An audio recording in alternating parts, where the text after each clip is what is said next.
Hvis du gerne vil overføre film fra din Dropbox til din iPad, skal du gøre følgende.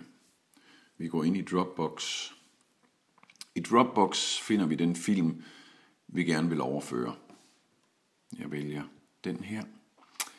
Det man først skal gøre, det er, at man skal gøre filmen til foretrukken. Det gør man ved at trykke på stjernen op til højre her.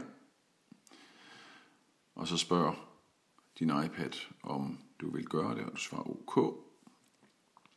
Når det så er gjort, begynder Dropbox at downloade filmen til din iPad.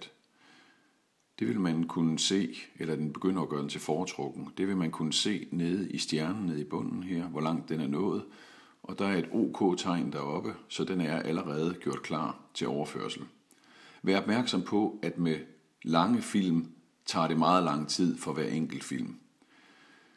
Når vi så skal overføre den til vores camera roll på iPad'en, så trykker vi på pilen ind i boksen, symbolet heroppe, og Save to Photo Library. Så er det gjort. Vi kan gå ud af Dropbox og ind i vores fotos.